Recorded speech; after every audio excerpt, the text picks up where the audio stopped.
Hello students. तो आज हम एनसीईआरटी क्लास 12th का फिजिक्स का चैप्टर फर्स्ट का न्यूमेरिकल सेकंड करने जा रहे हैं। तो आइए शुरू करते हैं। 0.4 माइक्रोकूलाम आवेश के किसी छोटे गोले पर किसी अन्य छोटे आवेशित गोले के कारण वायु में 0.2 न्यूटन बल लगता है। यदि दूसरे गोले पर 0.4 माइक्रोकूलाम आवेश है तो ए दोनों गोलों के बीच की दूरी ज्ञात करनी है।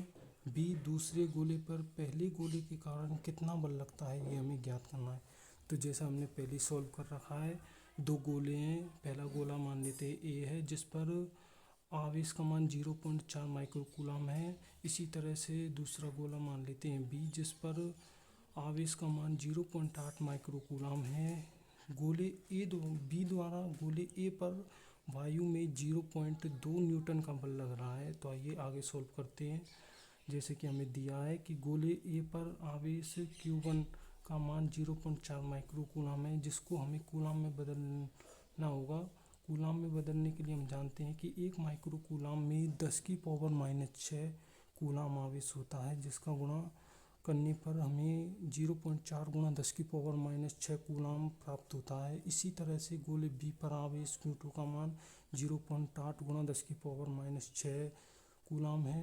गोले बी के कारण गोले ए पर बल का मान 0.2 न्यूटन का बल दे रखा है। हमें ज्ञात करना है। सबसे पहले ए दोनों गोलों के बीच की दूरी ज्ञात करनी है फ्रेंड्स।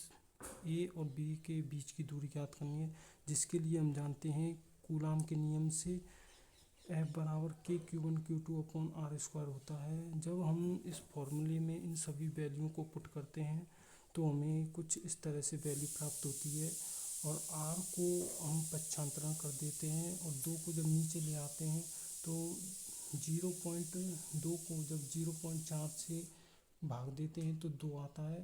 और इन वैल्यू को सॉल्व करने पर हमारे पास 14.4 गुणा 10⁻³ वैल्यू आती है। अब हमें आर का मान निकालना है, दूरी का मान निकालना है, इसलिए आर के ऊपर जो स्क्वायर लग रहा है इसको हम पक्षांतरण करेंगे राइट साइड में।